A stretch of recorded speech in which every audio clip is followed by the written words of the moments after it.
Properties के बारे में हमने अध्ययन किया। सेकेंड यूनिट का जो बी पोर्शन है, उस बी पोर्शन में हमें स्टडी करना है ट्रांजिशन मेटल कॉम्प्लेक्सेस के इलेक्ट्रॉनिक स्पेक्ट्रा के बारे में। तो ट्रांजिशन मेटल कॉम्प्लेक्स कंपाउंड के इलेक्ट्रॉनिक स्पेक्ट्रा के बारे में जब हम अध्ययन करेंगे तो सबसे पहले ये कि हमें रिक्वायरमेंट क्या है, हम ये स्टडी क्यों करें या हमें इलेक्ट्रॉनिक स्पेक्ट्रा का अध्ययन क्यों करना चाहिए। तो इलेक्ट्रॉनिक स्पेक्ट्रा का अध्ययन करने का इम्पोर्टेंस ये है कि जब हम इलेक्ट्रॉनिक स्पेक्ट्रा का अध्ययन कर लेते हैं तो हमें उस स्पेक्ट्रा से दो प्रकार की जानकारी प्राप्त होती है। जब हम स्पेक्ट्रा का एनालिसिस करेंगे तो हमें दो प्रकार की जानकारी प्राप्त होगी, एक क्वांटिटेटिव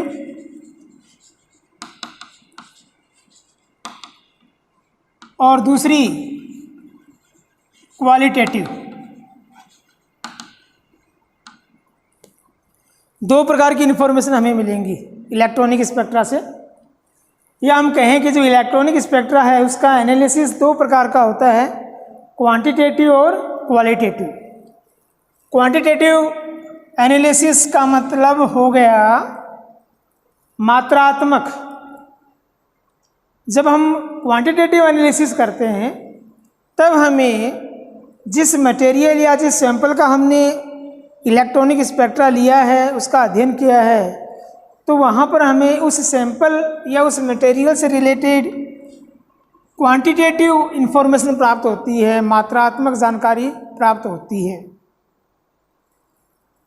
मात्रात्मक जानकारी का मीन जैसे हम कह सकते हैं कि जो मटेरियल हमने लिया है, जो सैंपल हमने लिया है, वो कितनी मोलरिटी का है, उसकी सांद्रता कितनी है या उसकी क्वांटिटी कितनी है।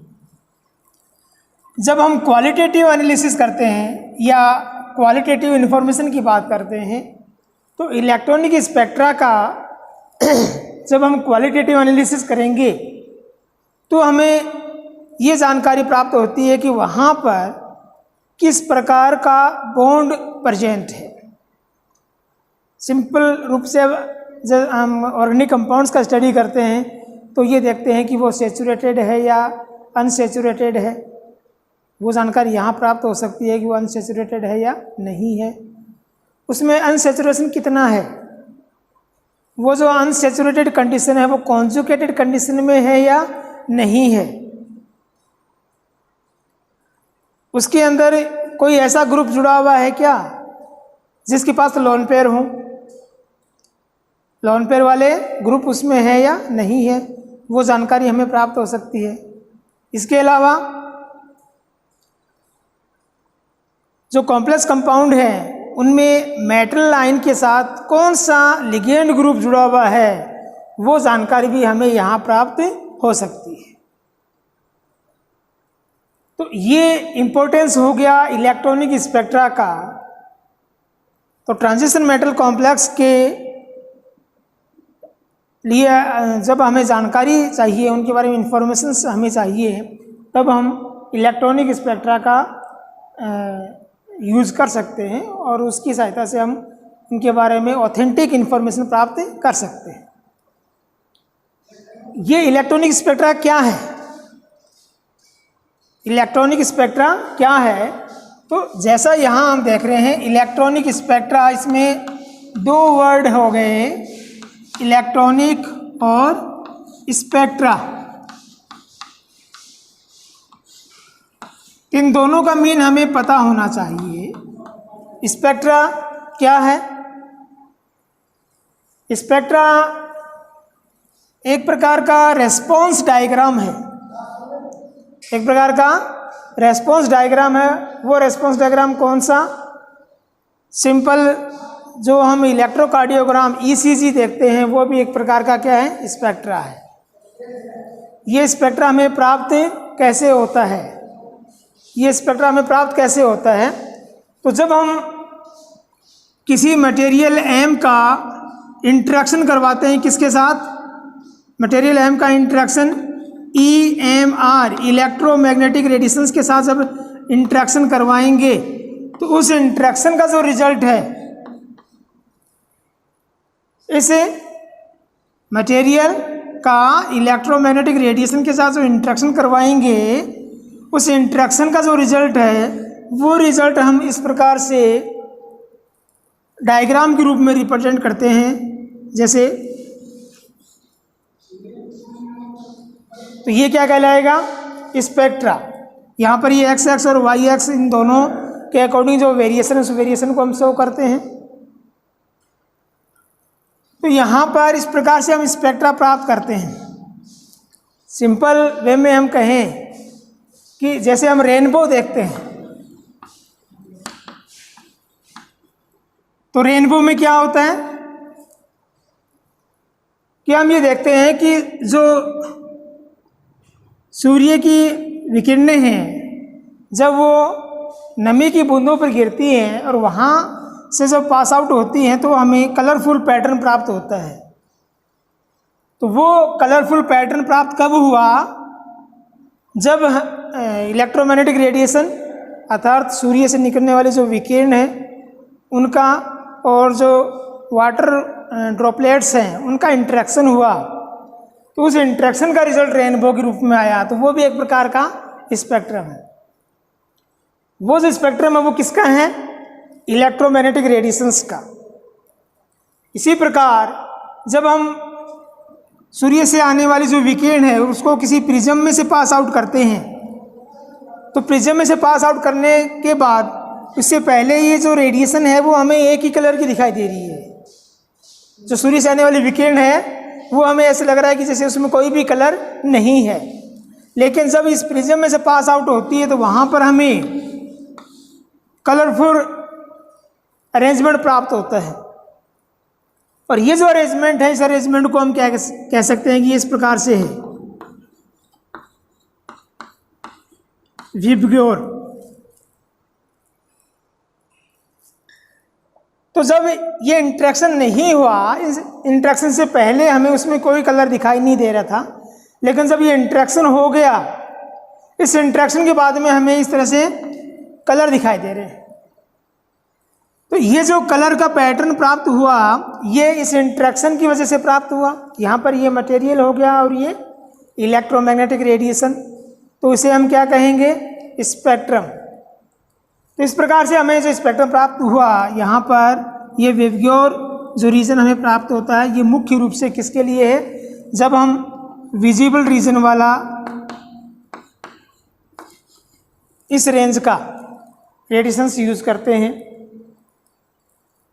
जो सूर्य से आने वाली विकिरण है वो क्वांटाइज्ड फॉर्म में होती है, उनमें बहुत सारे एनर्जी पैकेट्स होते हैं जिनको हम अलग अलग कैटेगरी में रखकर उनका नामकरण करते हैं, कॉस्मिक किरणें, गामा किरणें, एक्स किरणें। इस तरह से उनमें से जो अल्ट्रा वायलेट रीजन के बाद में विजिबल रेडिएशंस हैं वो मुख्य रूप से हमारे एनवायरनमेंट तक यहाँ तक पहुँचती हैं और उन्हीं की वजह से हम देख पाते हैं। जो हमारा विज़न है वो विजिबल रीजन की जो रेडिएशंस हैं उनकी वजह से ही हमें ये कलर दिखाई देता है। तो वो जब इंट्रैक्शन कर रही हैं, पहले वो एक साथ थी, एक साथ होने की वजह से उनका कलर शो नहीं हो रहा था, लेकिन जैसे उन्होंने मटेरियल से इंट्रैक्शन किया वो डिस्पर्स्ड हो गई इस फॉर्म में, उनका फिर कलर हमें दिखाई दे रहा है। तो ये स्पेक्ट्रा होता है। तो स्पेक्ट्रा के लिए हम क्या कह सकते हैं, किसी भी मटेरियल और इलेक्ट्रोमैग्नेटिक रेडिएशन का जो इंट्रैक्शन होता है उस इंट्रैक्शन का जो रिजल्ट है वही क्या है, स्पेक्ट्रा। और ये जो इंट्रैक्शन है, इस इंट्रैक्शन को हम कहते हैं, ये एक प्रकार का एनर्जेटिक इंट्रैक्शन है जिसे हम क्या कहते हैं, स्पेक्ट्रोस्कोपी। ये पूरा जो प्रोसेस ये क्या कहलाएगा, स्पेक्ट्रोस्कोपी। अब ये हमने देख लिया कि स्पेक्ट्रा क्या है, ये इलेक्ट्रॉनिक का मतलब क्या हुआ। तो जब हम इलेक्ट्रोमैग्नेटिक रेडिएशन की इंट्रैक्शन किसी मटेरियल से करवाते हैं, क्योंकि ये एनर्जेटिक इंट्रैक्शन है, ये जो इलेक्ट्रोमैग्नेटिक रेडिएशन है इनकी एनर्जी को हम प्लांक का जो क्वांटम नियम उसके according E is equal to H nu या एच सी अपॉन लैम्डा के रूप में रिप्रेजेंट करते हैं, जो क्वांटाइज्ड फॉर्म में है। तो जब ये इलेक्ट्रोमैग्नेटिक रेडिएशन किसी मटेरियल या किसी पदार्थ से इंटरेक्शन करेगा तो इस पदार्थ की एनर्जी के अंदर भी कुछ चेंज आएगा, क्योंकि एनर्जेटिक इंटरेक्शन है। चेंज आएगा तभी हम कह सकते हैं कि हमें कुछ इसमें परिवर्तन नज़र आया, इसमें कुछ परिवर्तन होगा। अगर इसमें कुछ चेंज हुआ या हम कह सकते हैं कि इलेक्ट्रोमैग्नेटिक रेडिएशन की एनर्जी का इसने यूज किया है, तब तो इसमें कुछ चेंज आएगा और वो चेंज हमें दिखाई देगा किसके रूप में, स्पेक्ट्रा के रूप में। तो वो चेंज क्या आएगा, मटेरियल के अंदर जो चेंज आ रहा है उस चेंज के अकॉर्डिंग जो स्पेक्ट्रा या स्पेक्ट्रोस्कोपी है इसको हम अलग अलग कैटेगरी में डिवाइड कर सकते हैं।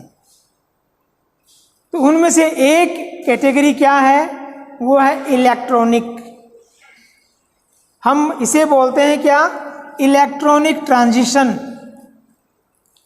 जब हम इलेक्ट्रोमैग्नेटिक रेडिएशन के रूप में मुख्य रूप से अल्ट्रावायलेट और विजिबल रीजन की रेडिएशंस देते हैं, अल्ट्रावायलेट और विजिबल रीजन की रेडिएशंस किसी मटेरियल को देते हैं, तो उस मटेरियल के जो इलेक्ट्रॉन हैं, आउटर मोस्ट कंडीशन के वैलेंसी सेल के जो इलेक्ट्रॉन्स हैं, वो इलेक्ट्रॉन लोअर एनर्जी लेवल से हायर एनर्जी लेवल में ट्रांजिशन करते हैं। इलेक्ट्रॉन ग्राउंड स्टेट से या लोअर एनर्जी लेवल से हायर एनर्जी लेवल में संक्रमण करते हैं, ट्रांजिशन करते हैं। कौन, इलेक्ट्रॉन। तो ये एक प्रकार का इलेक्ट्रॉनिक ट्रांजिशन हुआ, इसे हम क्या बोलेंगे, इलेक्ट्रॉनिक ट्रांजिशन। ये इलेक्ट्रॉनिक ट्रांजिशन कब होगा, जब मुख्य रूप से हम EMR के रूप में अल्ट्रावायलेट और विजिबल रीजन का रेडिएशंस यूज कर रहे हैं। तो जब ये इलेक्ट्रॉनिक ट्रांजिशन हो गया, उस वजह से हमें स्पेक्ट्रा प्राप्त हुआ, इसलिए इस स्पेक्ट्रा को हम बोल देते हैं क्या, इलेक्ट्रॉनिक स्पेक्ट्रा या इलेक्ट्रॉन स्पेक्ट्रा या इलेक्ट्रॉनिक ट्रांजिशन स्पेक्ट्रा, या इसे हम UV स्पेक्ट्रा भी बोल देते हैं, क्योंकि हमने अल्ट्रावायलेट और विजिबल रेडिएशंस को यूज़ किया है, तो उसे हम UV स्पेक्ट्रा भी बोल सकते हैं।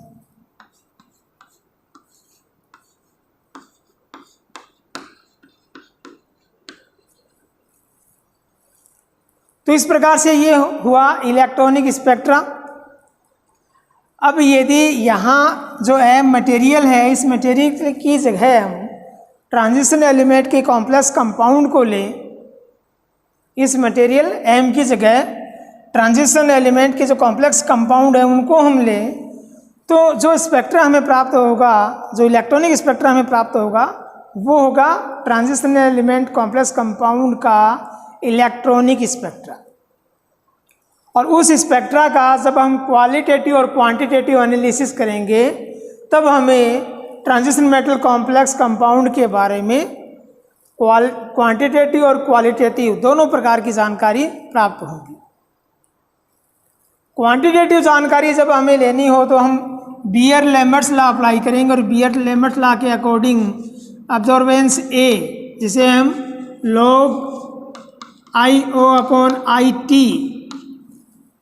के द्वारा ज्ञात करते हैं, उसका वैल्यू CL के इक्वल होगा, जहाँ पर ये मोलर अब्जॉर्प्शन कोफिशिएंट है, ये लिए गए मटेरियल का कंसंट्रेशन है, सांद्रता है, और ये ऑप्टिकल पाथ लेंथ है, सैंपल ट्यूब का जो लंबाई है, मटेरियल हमने कितनी लेंथ में फिलअप किया है, वो optical path length, molar absorption coefficient या मोलर एक्सटेंशन कोफिशिएंट, और ये C कंसंट्रेशन सांद्रता। ये जो सांद्रता है, ये C, ये कोफिशिएंट के रूप में है। Optical path length sample tube के द्वारा हम ज्ञात कर सकते हैं कितना लेंथ रहेगा। अब्जॉर्बेंस A, इसकी सहायता से हम ज्ञात कर लेते हैं। तो इसके अकॉर्डिंग हम C जो कंसंट्रेशन है उसका वैल्यू प्राप्त कर सकते हैं। तो हमें ये प्राप्त हो जाएगा कि जो सैंपल हमने लिया है उस सैंपल के अंदर जो मटेरियल है वो किस सांद्रता में है या उसका क्वांटिटी क्या है। जो क्वालिटेटिव एनालिसिस है उस क्वालिटेटिव एनालिसिस के लिए जो स्पेक्ट्रा है उस स्पेक्ट्रा में ये जो इलेक्ट्रॉनिक स्पेक्ट्रा है ये लैम्डा और अब्जॉर्बेंस ए इनके बीच में ग्राफ किया जाता है। ए के स्थान पर कई बार हम ट्रांसमिटेंस टी भी ले लेते हैं। तो जब इन दोनों के बीच में ग्राफ प्लॉट किया जाता है तो इस ग्राफ का जब हम एनालिसिस करेंगे तो वो एनालिसिस कहलाएगा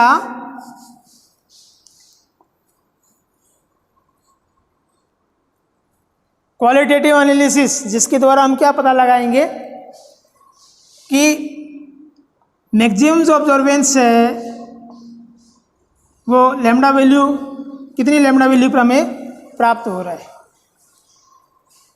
तो इस लैम्डा वैल्यू के अकॉर्डिंग यहाँ टी या ए हम ले सकते हैं। ये लैम्डा वैल्यू ये एनर्जी पोजीशन को शो कर रहा है।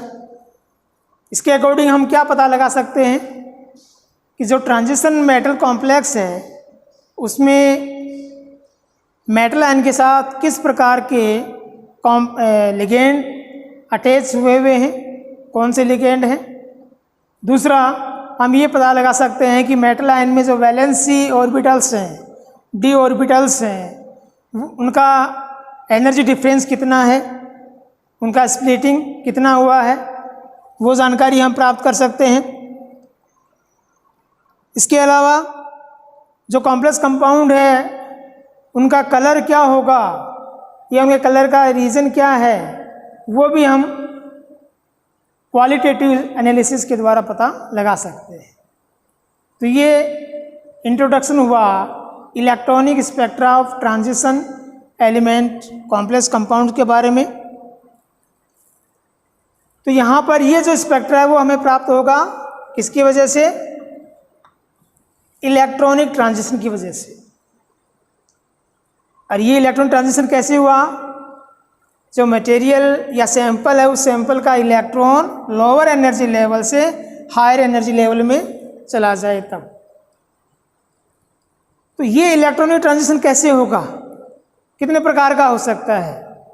तो जैसा बीएससी सेकेंड ईयर में भी हमने पढ़ा यूवी स्पेक्ट्रोस्कोपी के अंतर्गत कि टाइप्स ऑफ इलेक्ट्रॉनिक ट्रांजिशन। तो ये जो इलेक्ट्रॉनिक ट्रांजिशन है ये